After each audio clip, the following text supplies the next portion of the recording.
Hello dear students, कैसे हैं आप सब लोग। I hope you are doing well with your studies. Higher mathematics के इस चैनल में मैं अनिरुद्ध कृष्णा आप सभी का स्वागत करता हूं। And today we are going to discuss 2 और 3 important problems from the same topic, our last topic sequence and serieses. हमने सीक्वेंस स्टार्ट किया है, तो सीक्वेंस का कन्वर्जेंस जो है वो हम लोग चेक कर रहे हैं। सीक्वेंस का कन्वर्जेंस टेस्ट करने के लिए हमें क्या करना होता है, तो वो हमने कुछ क्वेश्चन देखे थे और आज की इस क्लास में कुछ क्वेश्चन हम लोग और डिस्कस करने जा रहे हैं। ठीक है, तो हम लोग फर्स्ट क्वेश्चन जो है वो डिस्कस करते हैं कि जैसे सपोज करो आपको एक सीक्वेंस ए एन दे रखा है। ठीक है, मैं फर्स्ट क्वेश्चन आपको सॉल्व करके बताता हूँ कैसे इसका मेथड, क्या प्रोसीजर अप्लाई होगा।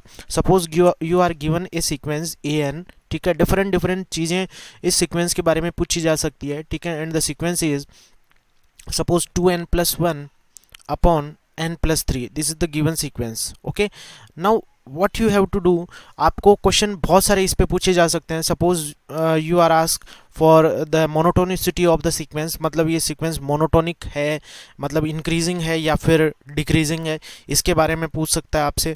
वो आपसे ये पूछ सकता है कि ये सीक्वेंस बाउंडेड है या नहीं है। ठीक है, आपने जैसे लास्ट क्लास मेरी वीडियो यदि सारी देखी है तो मैंने आपको बताया था जब भी कोई सीक्वेंस इंक्रीजिंग होगी तो इट मीन्स वो बाउंडेड बिलो तो होगी होगी। ठीक है, इंक्रीजिंग है तो इसका मतलब बाउंडेड बिलो ऑटोमेटिकली होगी। तो बाउंड आपको एक सीक्वेंस का चेक करना है, तो आप ये चेक कर लीजिए वो इंक्रीजिंग है, और इंक्रीजिंग है तो बाउंडेड बिलो हो जाएगी। अब आपको केवल ये पता करना है कि वो बाउंडेड अबो है या नहीं है, तो आपका काम हो जाएगा। ठीक है, then you are done. If you are able to find that the given sequence is bounded below, bounded above, then you can say the increasing sequence, or you can say monotonic increasing sequence is always bounded sequence. Okay, और आप ये और check कर सकते हैं कि आपसे ये पूछ सकता है कि भाई इस सीक्वेंस का जो लिमिट है वो क्या होगा। तो ये कुछ क्वेश्चन जो है वो इस सेम एक क्वेश्चन पे ही काफ़ी सारे क्वेश्चंस बनते हैं और काफ़ी एमएससी एंट्रेंसेस में भी ये क्वेश्चन पूछे जाते हैं। चलिए स्टार्ट करते हैं आज के वीडियो सेशन को, देखते हैं कैसे इस क्वेश्चन को सॉल्व करना है। देखिए सबसे पहले हम बात करते हैं कि सीक्वेंस बाउंडेड होगा, इंक्रीजिंग होगा या डिक्रीजिंग होगा। तो क्या करना है हमें, सबसे पहले हम ये करेंगे चेक कि an+1 इसका कितना होगा, वो हम लोग फाइंड आउट करने वाले हैं। तो ये हो जाएगा 2n प्लस यहाँ पे हो गया 3 और अपॉन में कितना हो जाएगा n+4। ये हमने an+1 निकाल लिया। ठीक, ऐसे स्टूडेंट आप अब चेक करेंगे कि an+1 और an का डिफरेंस जो है वो किस टाइप का आता है, मतलब वो पॉजिटिव है या नेगेटिव है। तो दोनों वैल्यूज़ हम लोग यहाँ सब्सिट्यूट करने वाले हैं। तो ये हमारे पास 2n+3 होगा एंड डिवाइडेड विथ n+4, और आप इसको माइनस करते हैं an में से, तो an का वैल्यू 2n+1 अपॉन में n+3 है। ठीक है बच्चों, ये आपको क्लियर हो गया होगा। ठीक है, अब हमें क्या करना है कि जैसे ही हमने इन दोनों का डिफरेंस चेक किया है, अब यहाँ पे इनको थोड़ा सा सॉल्व करना है। अच्छा, यहाँ एक चीज़ नोट करके चलना, n is always natural number. ठीक है, 1 2 3 4 इनमें से ही ये नंबर्स कुछ भी होने वाले हैं। नाउ आप एलसीएम लेते हैं, तो n+4 ये रहेगा यहाँ पे, और n+3 ये एलसीएम लिया तो ये बनेगा आपके पास 2n² and then 6 of n plus 3n। ठीक है, और +9 आप इजीली वेरीफाई करके देख सकते हैं। माइनस में यहाँ जो नंबर बनेगा, माइनस में मल्टीप्लाई करके लिख रहा हूँ। ठीक है, तो ये हो जाएगा 2n²। ठीक है, देन 8 ऑफ n, माइनस का ये 8n हो जाएगा।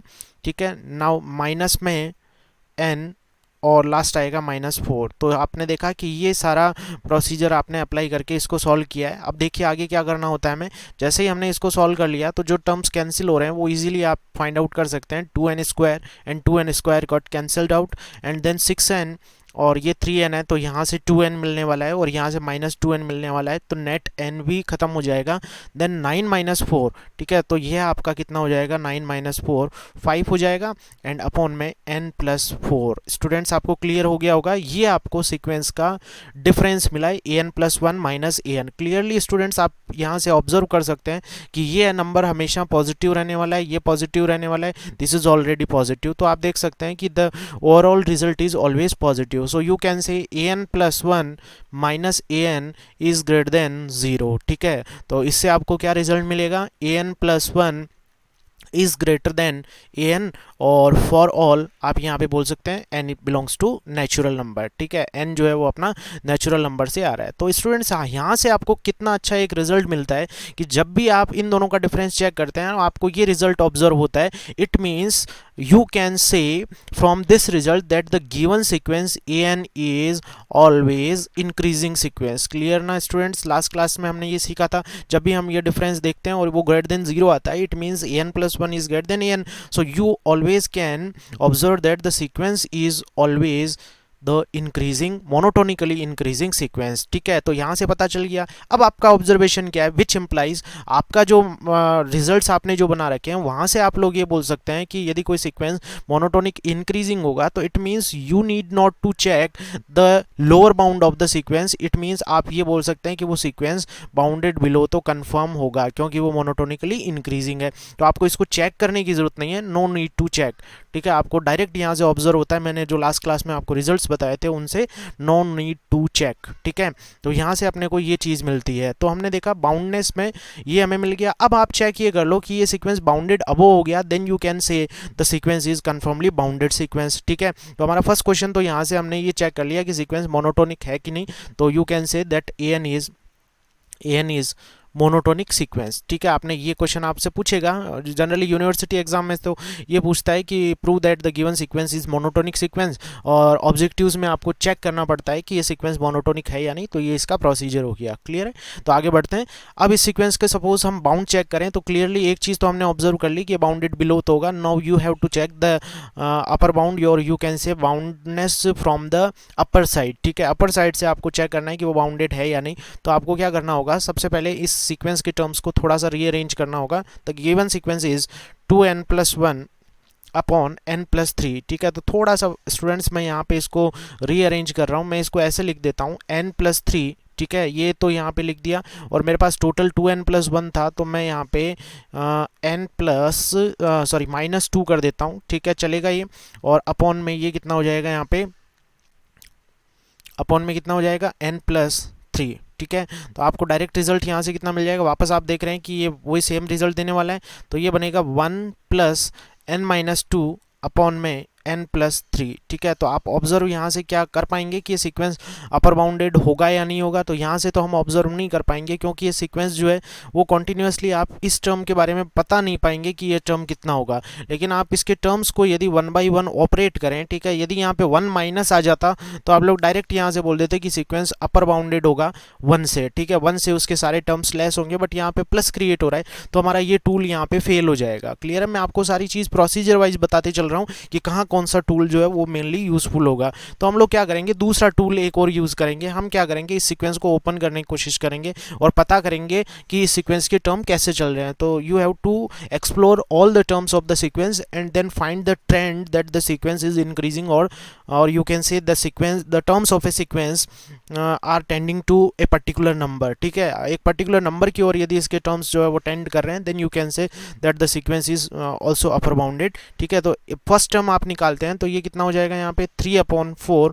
सेकेंड टर्म निकालते हैं तो ये कितना हो जाएगा, 5 और ये हो जाएगा यहाँ पे 5। ठीक है, ऐसे ही कंटिन्यू करते गए अपन, 1 ही होगा ना। क्लियर, ठीक है।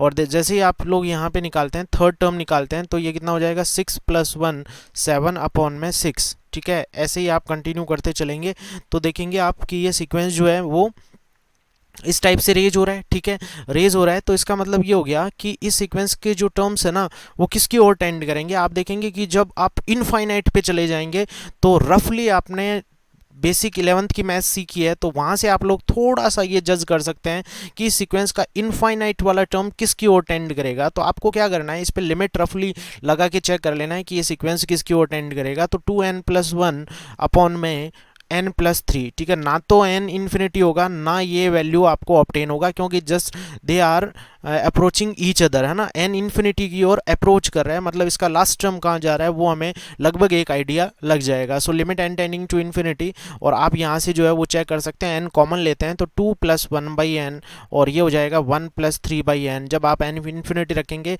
तो आपको ऑब्जर्व हो गया कि ये 2 की ओर टेंड करेगा। It means if we are going closer and closer to infinity then we are approaching to the number 2। मतलब इतने ज़्यादा लार्ज वैल्यू पे भी ये 2 की ओर टेंड करेगा, तो इसका मतलब ये ऑलमोस्ट 2 के पास जाएगा, ठीक है, 2 को एक्सीड नहीं करेगा, तो इसका मतलब ये हो गया कि the sequence is bounded above from the number 2, ठीक है। तो यहाँ से आप बोल सकते हैं कि इस टूल की हेल्प से the sequence is bounded above, और आपको ये पता है कि सीक्वेंस बाउंडेड बिलो ऑलरेडी था, और आपने ये इस टूल की हेल्प से पता कर लिया कि sequence is bounded above, then clearly you can say the sequence is the given sequence is bounded sequence, ठीक है, क्योंकि बाउंडेड अबव भी हो गया, बाउंडेड बिलो भी हो गया, तो clearly the given sequence is bounded sequence. Clear है स्टूडेंट्स? आई थिंक आपको सबको ये समझ में आ गया होगा टूल, ठीक है। तो ये अपना इसका प्रोसीजर हो गया। अब आपसे वो पूछ सकता है कि what is the limit of the sequence, तीसरा क्वेश्चन ये बन सकता है, रिपीटेडली बहुत बार ऐसा यूनिवर्सिटी एग्जाम्स में पूछा जाता है, what is the limit of the sequence. तो लिमिट ऑफ द सीक्वेंस क्या हो जाएगा, आप यहाँ से ये चेक कर सकते हैं कि जस्ट आप इस सीक्वेंस का लिमिट चेक करना चाहते हैं, तो L is equals to limit n tending to infinity, और ये हो गया यहाँ पे ए एन। अभी हमने रफली तो इसको चेक किया ही था यहाँ पे, ठीक है, वही टूल वापस यूज़ करना है यहाँ पे, सेम यही प्रोसीजर जब यहाँ पे यूज़ करेंगे तो कितना आ जाएगा, limit n tending to infinity, और ये हो गया अपना नंबर 2n+1 अपॉन में n+3, ठीक है। Now taking the factor of n in common in numerator and denominator, you are getting the value of this limit approaching to 2, है ना। आपको ये लिमिट जो है वो किसको अप्रोच करते हुए मिलेगा, 2 को अप्रोच करते हुए मिलने वाला है, ठीक है। तो हमारा थर्ड क्वेश्चन भी एक सॉल्व होता है। तो ये हमने स्टूडेंट्स इस मेथड से सीखा कि एक सीक्वेंस जो है वो कन्वर्जेंट है कि नहीं। तो यहाँ से आप तीनों रिजल्ट की हेल्प से ये भी बोल सकते हैं कि इसका यूनिक लिमिट है और बाउंडेड भी है और मोनोटोनिक भी है, तो confirmly the sequence n is convergent sequence. तो लास्ट इसका एक फाइनल इतनी चीज़ एक्सप्लोर करने के बाद में आप लोग ये भी बोल सकते हैं, ठीक है। So moving to an another method, कुछ बुक्स में ऐसा भी सॉल्व करके आपको अपनी टेक्स्ट बुक में मिल सकता है। एक ये मेथड भी काफ़ी यूज़फुल होता है, एप्सिलॉन वाला, वो भी मैं सॉल्व कर देता हूँ, क्योंकि मेनली स्टूडेंट्स को हायर मैथमेटिक्स में इस टॉपिक पे ही कन्फ्यूजन होता है कि एप्सिलॉन वाला मेथड जो है ना वो कैसे अप्लाई होता है। चलिए इसको ट्राई कर लेते हैं। तो आपने ये लास्ट क्लास में जो डेफिनेशन है वो ये सीखी है लिमिट की, कि जब भी कोई सीक्वेंस ए एन है, ठीक है, जब भी कोई सीक्वेंस ए एन है और आप पता करते हैं कि उस सीक्वेंस ए एन के लिए कि वो सीक्वेंस ए एन जो वो एल की ओर अप्रोच करता है, it means the sequence a n is having the limit L, then you can say that the difference between an and L is as small as we please, ठीक है। this difference depends on epsilon, where epsilon is greater than 0, ठीक है, where epsilon is greater than 0 and n is greater than equals to m, ठीक है। ये हमने last class में definition limit की सीखी थी और इसी को हम लोग यहाँ पे अप्लाई करने जा रहे हैं। देखते हैं इस क्वेश्चन में ये डेफिनेशन कैसे लगेगी, ठीक है। काफ़ी इंपॉर्टेंट यूजफुल मेथड है। आपका फर्स्ट एक्सरसाइज पर जो प्रश्नावली है वो मेनली ऐसे क्वेश्चन से ही भरी पड़ी है, ठीक है। मेथड हो सकता है दूसरा हो सकता है, लेकिन ये मेथड भी काफ़ी क्वेश्चन सॉल्व करके दिए हुए हैं, तो मैं आपके साथ शेयर कर रहा हूँ ये मेथड। देखो क्या करना है कि आपको एक सीक्वेंस ए एन और जो पॉइंट उसका लिमिट बन सकता है, ठीक है, अप्रोक्सीमेटली थोड़ा आइडिया लगाना पड़ेगा कि इसका लिमिट क्या बन सकता है। तो आपने ऊपर जब इसको सॉल्व किया लिमिट को, तो आपको लिमिट L इक्वल्स टू 2 मिल रहा था, ठीक है। तो हम लोग इसी को वेरीफाई करते हैं। बेसिकली स्टूडेंट्स एप्सिलॉन की जो ये डेफिनेशन होती है ना, ये काम में आता है किसी लिमिट को वेरीफाई करने के लिए, ठीक है ना। This is the verification method. किसी भी लिमिट को, सीक्वेंस को चेक करना है कि ये उसका लिमिट है या नहीं, this is just a verification method.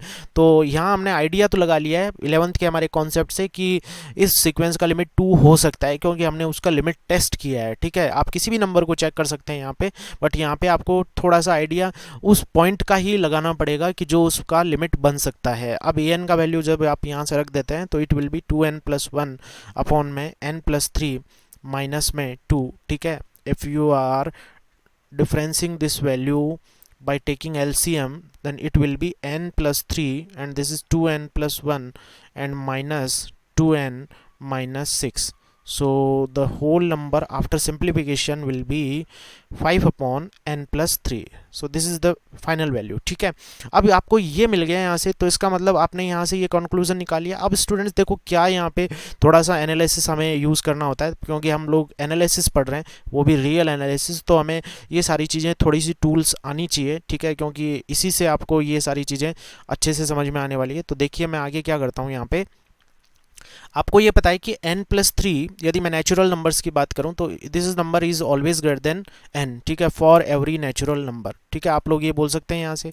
अब यहाँ से आप ये बोलेंगे कि 1/n+3 always less than that of 1/n। आपको यहाँ क्वेश्चन में 5/4 दे रखा है, it means 5/n+3 always lesser than 5/n। ठीक है, ये इससे कम होगा तो आप ये बोल सकते हैं, यहाँ पे आपको ये रिजल्ट मिल रहा है, इट मीन्स 5/n। ठीक है, अब आपको इस होल नंबर को किससे लेस करना पड़ेगा, एप्सिलॉन से। अब आपको ये चेक करना है कि यदि आपको यहाँ ऐसा m इंटीजर एग्जिस्ट करता हुआ मिल गया तो इट मीन्स आप ये बोल सकते हैं कि इस क्वेश्चन में जो है वो लिमिट इसकी 2 बन सकती है। तो हम क्या करेंगे, इसको सॉल्व करने के लिए यहाँ पे हम लोग यहाँ पे देखिए क्या करते हैं कि 5/n जो है वो एप्सिलॉन से लेस है, इट मीन्स n/5 जो है ना वो आपका ग्रेटर हो गया किसके कंपैरेटिवली, एप्सिलॉन के comparatively. It means n is greater than epsilon. Clear है स्टूडेंट्स, आप सबको ये चीज़ अच्छे से समझ में आ गई होगी।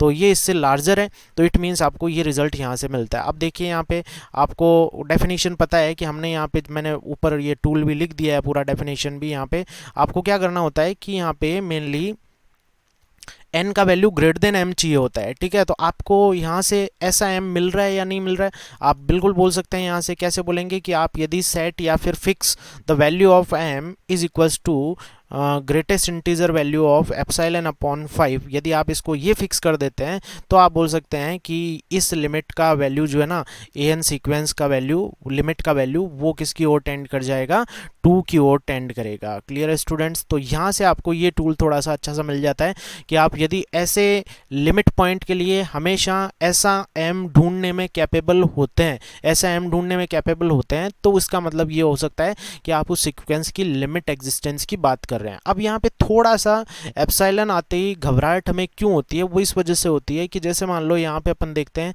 कि n ग्रेटर देन आ गया यहाँ पे एप्सिलॉन/5, तो आप यहाँ तो देख पा रहे हैं, बट कभी कभी ऐसा सिचुएशन भी बन सकता है कि n ग्रेटर देन 1/एप्सिलॉन आ गया, तो आप बोल सकते हैं कि फिर ये एग्जिस्ट करेगा कि नहीं, तो भी एग्जिस्ट कर जाएगा क्योंकि यहाँ पे एप्सिलॉन तो ऑलवेज ग्रेटर देन 0 होता है।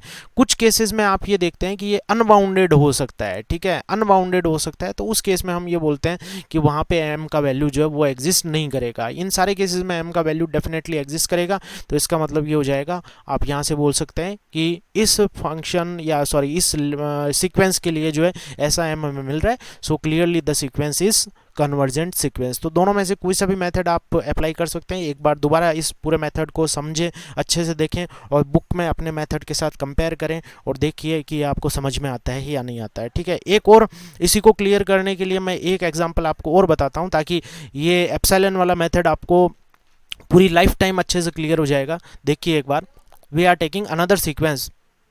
ठीक है, we are taking an another sequence, just a minute.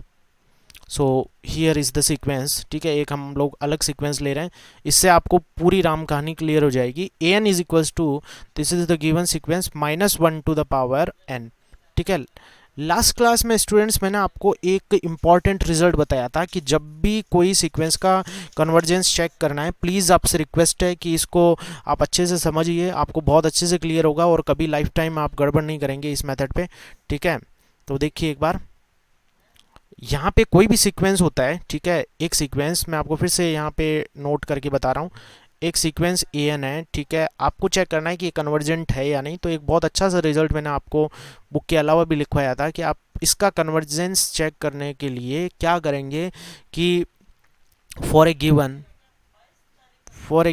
Epsilon greater than 0, ठीक है, if there exist a positive integer m, ठीक है, there exist a positive integer m such that an minus am is less than that of epsilon. ठीक है, यदि आप ये definition यहाँ पे यूज़ करते हैं तो इसका मतलब ये हो जाएगा, यदि ऐसा m आपको मिल रहा है, ठीक है, तो उस केस में आप ये बोलते हैं कि यदि इससे कम करते हैं आप इसका वैल्यू an माइनस am, किसी सीक्वेंस के दो टर्म्स का, एक टर्म तो आप an ले रहे हैं और एक टर्म am ले रहे हैं, और उन दोनों का डिफरेंस यदि आपके चुने गए एप्सिलॉन से कम आता है तो it means the sequence is convergent. This is arbitrary. ठीक है, आप कोई सा भी ऐसा ले सकते हैं, सबके लिए ये चीज़ ट्रू होनी चाहिए। तो लास्ट क्लास में हमने ये कॉन्सेप्ट एक नया सीखा था। तो बच्चों आपको मैं बहुत एक अच्छा मेथड यहाँ से डिस्कस करके बता रहा हूँ। ठीक है, आपको बुक में कहीं नहीं मिलेगा, बहुत अच्छे से समझिए।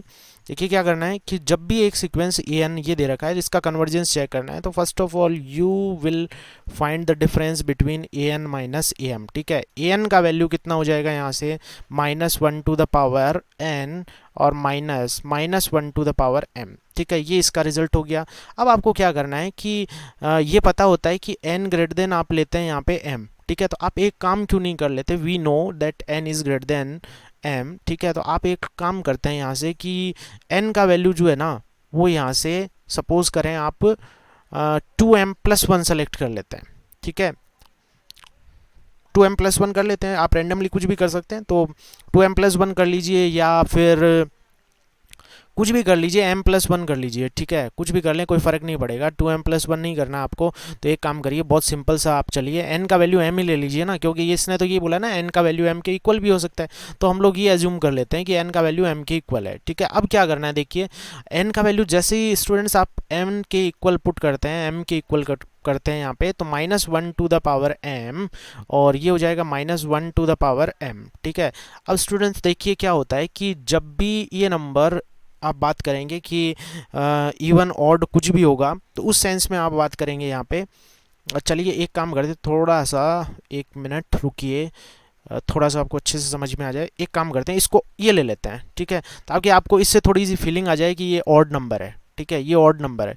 अब ये ऑड नंबर है तो इसका मतलब m इवन नंबर होगा, ये भी क्लियर है। ठीक है, तो अपन एक काम करते हैं कि ये ऑड या फिर आप बोल सकते हैं विषम संख्या है। ठीक है, इससे ये थोड़ा सा एक आपको हल्का सा आइडिया हो जाएगा। तो ये कितना हो जाएगा, यहाँ पे n का वैल्यू m+1 जब आपने रखा तो ये कितना हो जाएगा, -1 पे पावर एक विषम संख्या। It means this will always results in -1। ठीक है, और ये एक सम संख्या है तो ये +1 में कन्वर्ट हो जाएगा। तो आप स्टूडेंट्स यहाँ से देखते हैं कि ये -2 होगा और उसका मॉड्यूलस आप लेंगे तो वो कितना हो जाएगा 2।